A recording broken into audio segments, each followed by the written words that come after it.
Yuhu guys, how are you today? Everything good? Ya, gimana persiapan untuk apply kampus di Swedia dan apply beasiswa di Swedia? Everything good? Ada satu pertanyaan yang unik nih. Karena ada beberapa anggota komunitasku itu yang business owner atau pengusaha gitu ya. Mungkin kalau bisnisnya masih kecil menengah biasanya disebutnya sebagai UMKM. Nah, namun yang menarik buat aku adalah banyak yang nggak tahu gimana caranya dapat reference letter kalau dia adalah seorang pengusaha.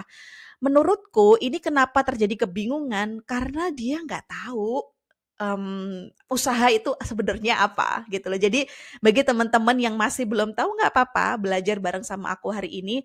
Namun aku jujur sangat heran ketika aku dapat pertanyaan itu gitu loh.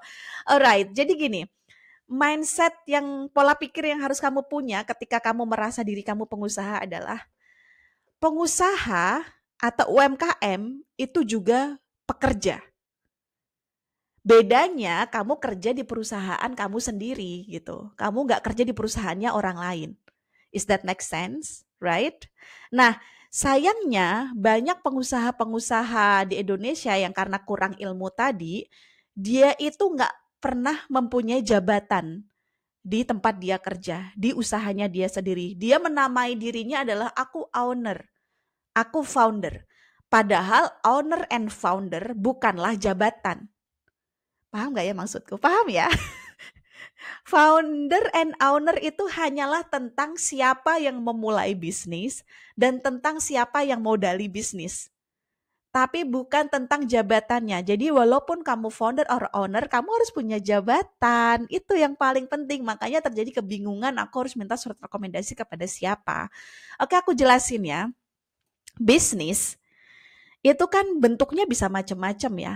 Kita bisa bikin yang namanya PT, bikin namanya CV, atau UMKM itu biasanya NIB, atau misalnya ini bisnisnya adalah non-profit maka yayasan atau perkumpulan, right? It doesn't matter. Bahkan atau mungkin yang belum diregistrasi. It doesn't really matter. Yang matter adalah bagaimana kamu memaknai peran kamu di company tersebut. Aku akan mulai dari sini. Jadi, di struktur bisnis yang benar, ya itu harus punya beberapa level. Yang pertama adalah board of directors. Board of directors ini adalah kayak semacam orang yang punya ruh perusahaannya, yang mengambil keputusan tertinggi. Orang-orang ini biasanya mendapatkan laporan dari level eksekutif. Orang yang mengeksekusi bisnisnya. Jadi misalnya ada CEO, Chief Executive Officer, dan biasanya suka diambil jokes dengan Chief Everything Officer. Jadi pemilik bisnis sekaligus pelaku melaksanakan banyak hal disebut CEO, right? Pasti teman-teman banyak yang ngerasain itu. Dia founder and CEO gitu loh. Jadi nggak hanya founder aja. Jadi jabatan itu nggak boleh cuma founder perusahaannya apa Gulali gitu, nggak boleh. Harus founder and CEO perusahaan Gulali gitu loh. Atau CEO, Chief Operating Officer, berarti ngurusi operation. CFO ngurusin keuangan, CTO ngurusin teknologi, CMO ngurusin marketing, CHRO ngurusi tentang HR. Jadi sebenarnya dalam company itu harus punya executive level. Apapun nama jabatannya, it doesn't matter. Kamu mau bikin ini CFO, apa di udah ada CVO, CSO, it doesn't matter. Kamu punya company, kamu boleh menentukan nama jabatannya apa. Kayak di companyku yang Sweet Sabrina, kita ada namanya Chief Sustainability Officer yang ngurusin tentang urusan tentang bagaimana memastikan produk-produknya itu sustainable dalam proses operationnya gitu atau proses produksinya. Jadi ingat ya, ini tuh aku nggak mau ngasih batasan, ini boleh nama jabatannya apa, yang penting dia adalah orang yang mengeksekusi bisnis tersebut, alright? Kemudian di dalam bisnis itu juga harus ada yang namanya advisors. Orang yang ngasih advice, mentor. Biasanya orang ini adalah orang yang bisa kita recall atau bisa kita hubungi kalau kita butuh saran-saran. gitu. Biasanya orang-orang ini nggak punya saham sih di perusahaan kita atau nggak punya kepemilikan. Yang punya kepemilikan tentu yang ada di level directors atau bahkan CEO-nya juga punya saham, CEO-nya mungkin punya saham. Tapi kalau advisors itu bukan. Biasanya mereka entah nanti dibayarnya per tahun atau per kali dihubungin atau mungkin mereka juga mau jadi advisor secara pro bono. It doesn't matter. Tapi orang-orang yang bisa dimintai saran tentang bagaimana memaksimalkan bisnis operation. Kemudian kalau CEO ini kan nggak bisa kerja sendiri tuh, dia butuh yang namanya middle management levels. Misalnya vice president, directors gitu. Atau mungkin orang yang ngurusin operational, manager, supervisors, team leads. Atau misalnya orang-orang yang dia nggak perlu ngambil keputusan tapi doers, orang yang tinggal melaksanakan doang. Misalnya tim admin, kayak teman-teman mungkin punya tim admin social media gitu loh, tim admin ngurusin keuangan, tapi dia tuh cuma ngurusin nge-support doang. Jadi dia bukan pengambil keputusan. Pengambil keputusan yang di atas ini either board of directors atau executive level atau mungkin operational level sama middle management juga punya ruang untuk ngambil keputusan, tapi in the end of the day mereka harus report ke executive level untuk dapat final approval. Got it? Company-mu udah punya ini belum? Usaha kamu walaupun kecil, walaupun apapun, udah punya struktur belum?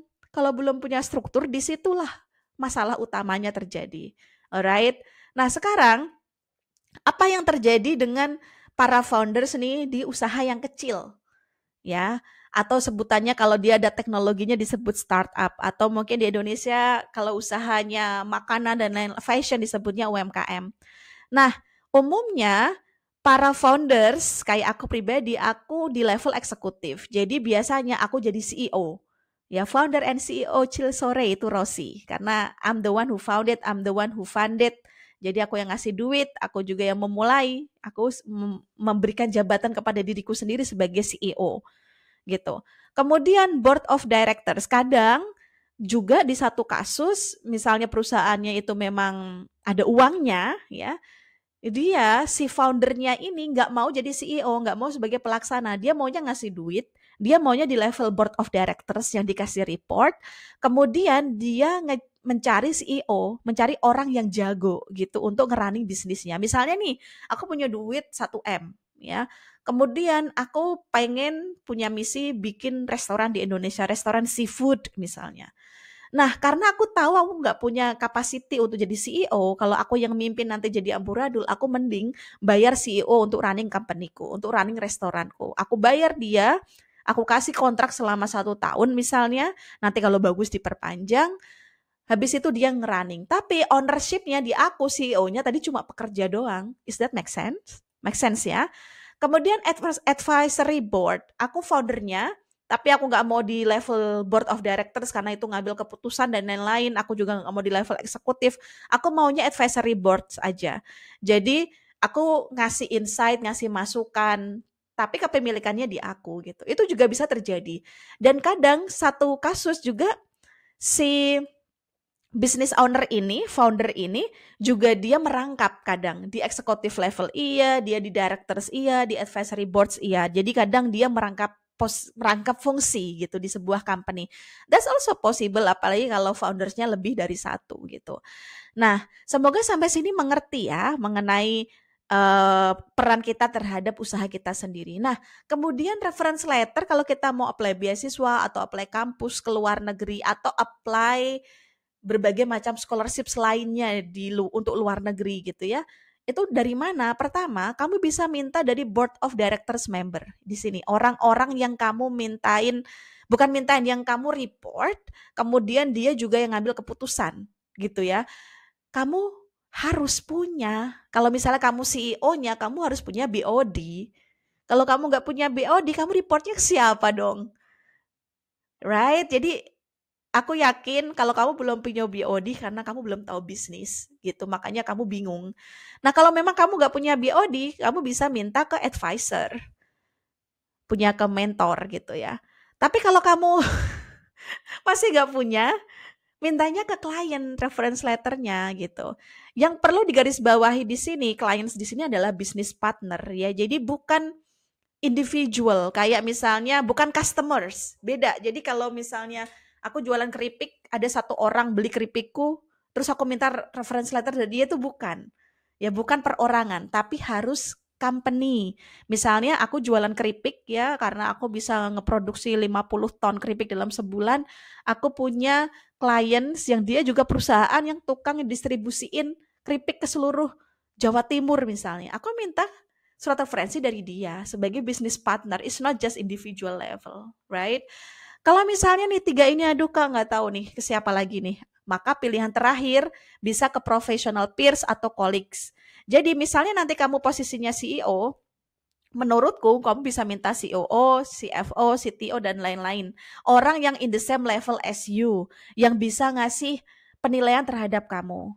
Ya, namun teman-teman, menurut tesku pribadi, lebih baik kita minta surat referensi itu adalah kepada orang yang levelnya di atas kita, right? Kayak atasan atau orang yang ngasih, bisa ngelihat performa kerja kita dari level atas, bukan dari bawahan gitu. Jadi kalau kamu minta ke bawahanmu, ya for me it doesn't make sense gitu loh. Jadi makanya kalau memang teman-teman ini foundersnya berdua atau bertiga, kamu jangan di CEO level, kamu mungkin di CEO, temanmu CEO-nya. Jadi kamu minta dia nulis surat dan dia jabatannya CEO. Alright. Yang paling penting lagi adalah not family member. Maupun tadi ada BOD, ada advisors, business partner, gak boleh family members. Itu larangan karena bias. Kalau family members ya nanti asumsinya orang ini pasti ngebaik-baikin kamu gitu. Jadi harusnya bukan family members. Kemudian gak boleh individual levels. Again, kalau mereka-mereka yang kamu mintai referensi, ini harus orang yang punya jabatan. Kayak misalnya dia nanti board of directors di perusahaan Gulali, advisory board members di perusahaan Gulali, klien yang kerjasama dengan perusahaan Gulali, gitu loh. Got it? Hopefully this really useful for you guys. And kalau memang kamu masih nggak punya jabatan, maka pilih jabatan yang bagus. Itu saranku supaya kamu makin pede ngerunning bisnisnya. Oke? Good luck. Ciao.